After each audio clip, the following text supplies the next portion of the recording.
신명기 20장 주석 1절부터 9절 징집에 관한 법률 10절부터 18절 전쟁 수행에 관한 법률 19절부터 20절 포위된 성의 나무를 다루는 법 20장 1절 적군 구체적으로 가나안 땅에 거주하고 있던 당시의 원주민들을 가리킨다. 이들은 당시 하나님을 거역하며 진노의 죄악을 쌓기에 몰두하던 자들로 하나님의 대적이었다. 하나님의 뜻을 구현하기 위해 선택받은 민족 이스라엘에게 가나안 족속은 정복해야 할 적대 세력이었다. 많은 적군이 말과 병거를 타고 잘 훈련된 군인, 풍부한 군수 물자, 그리고 조직적인 힘 등을 나타낸다.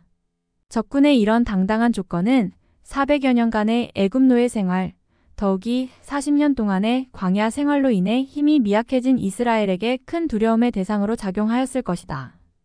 특히 말과 병거는 당시 군사력의 상징으로 전쟁의 승패를 좌우하던 정예주력 부대였는데 당시 애굽과 가나안 민족들은 이러한 군사력을 갖추고 있었지만 이스라엘에게는 그러한 말과 병거가 없었다.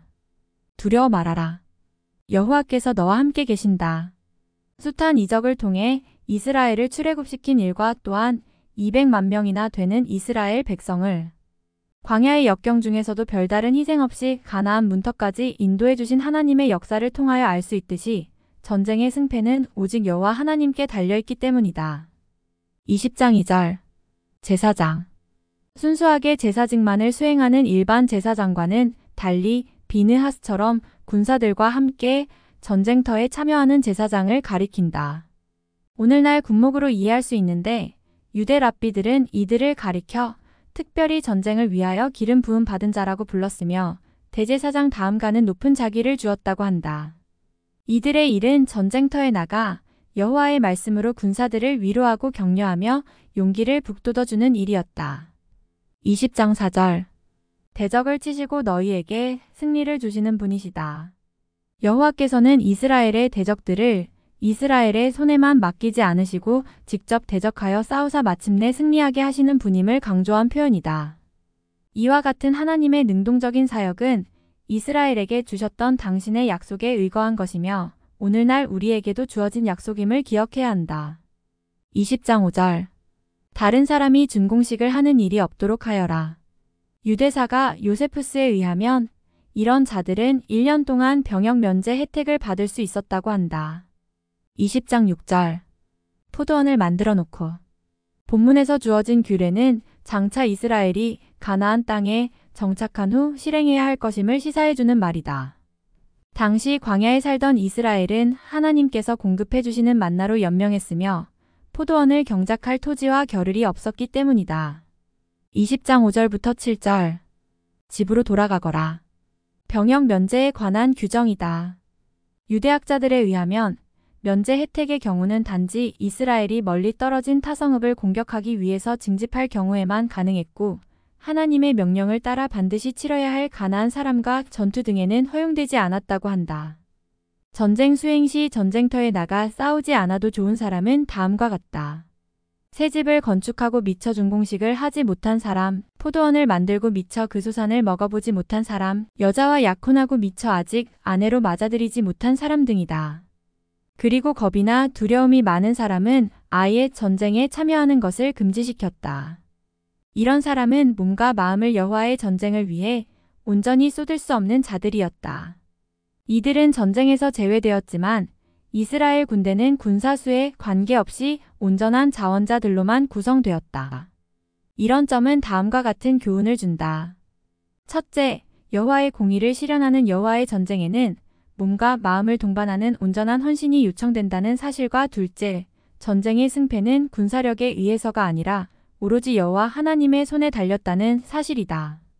20장 7절 약혼하고 아직 결혼하지 못한 사람 유대인들의 약혼은 간음의 외에는 파혼할 수 없는 사실상의 기혼 관계이지만 정식으로 결혼하기 전까지는 절대 동침할 수 없도록 규정되어 있었다.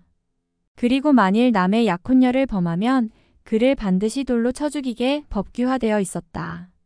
본절과 같은 조치는 약혼 관계에 있는 자들을 강제적으로 참전시키기보다는 자원하는 심정으로 참전하기 원하시는 하나님의 뜻에 의한 규정이라는 의의가 있다. 한편 결혼 후 1년이 채 못 된 자들도 병역에서 면제시키도록 규정되어 있었다. 20장 8절. 두려워서 겁이 나면. 두려움은 근본적으로 죄의 결과로 그 마음속에 하나님을 모시고 있지 않는 상태이다.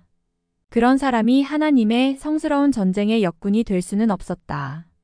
그들에게 우선적으로 선행되어야 할 것은 첫째, 죄 문제를 해결하고 둘째, 여호와를 자신의 힘과 능력으로 삼는 것이다. 그럴 때 마음속에 깃든 모든 두려움과 겁은 사라지게 될 것이고 참된 하나님의 군사가 될 수 있을 것이다. 20장 9절. 군인들 위의 지휘자. 유사시 언제라도 소임을 다할 수 있는 천부장, 백부장, 50부장, 10부장들을 가리킨다. 이와 유사한 체제는 신약시대의 로마 군대에서도 찾아볼 수 있다. 20장 10절. 어떤 성읍. 가나안 족속을 제외한 이민족의 성읍을 가리킨다. 10절부터 14절까지는 가나안 족속이 아닌 일반 타족속에 대하여 이스라엘이 전쟁을 치를 때 지켜야 할 전쟁법에 관한 언급이다. 선전포고를 하기 전 반드시 먼저 화친을 제의한 다음 평화적으로 항복을 받도록 해야 한다. 화친 제의를 수락한다면 이스라엘은 조공을 받는 조건하에 전쟁 대신 서로 평화를 누린다. 만일 화친 제의를 거절한다면 전쟁을 하되 그 성읍의 성인 남자는 다 죽여야 한다. 그러나 여자들과 유아 그리고 재물 등은 노예나 전리품으로 취득할 수 있다. 먼저 그 성읍의 평화를 청하여라. 어떤 성읍에 무조건 선전포고하기에 앞서 먼저 화친을 제의해 평화적으로 항복을 받아내라는 말이다. 하나님 섭리하에 수행되는 전쟁에 있어서도 가능한 한 피 흘리는 일을 막기 위한 것으로 악인이라 할지라도 죽지 않고 돌이켜 사는 것을 원하시는 하나님의 사랑을 잘 나타내준다. 오늘날 죄인인 인간이 멸망당하지 않고 구원을 얻을 수 있는 것도 바로 이러한 하나님의 사랑 때문인데 실제로 하나님은 당신의 독생자 예수를 이 땅의 참된 평화의 사절로 파송하셨다. 20장 11절. 성문을 열거든. 싸울 의사가 전혀 없으며 평화를 원한다는 사실을 보여주는 분명한 표시이다.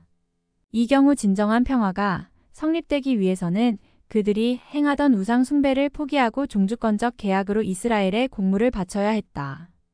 20장 12절. 싸우러 나오거든. 서로 화친하고 공존 공영할 수 있는 길을 거부하고 스스로 멸망을 자초하는 행위이다. 그들은 이스라엘에 의하여 격파당할 수밖에 없었는데 그것은 곧 하나님 앞에서 쌓은 그들의 죄악에 대한 보응의 성격을 띈다. 이러한 사실은 영적으로도 적용되는데 곧 구원의 초청을 거부하는 죄인들은 그들의 죄값으로 결국 멸망당할 수밖에 없다. 20장 13절. 남자는 모두 칼로 쳐서 죽여라. 여기서 남자는 군대에 나갈 만한 성인을 가리킨다.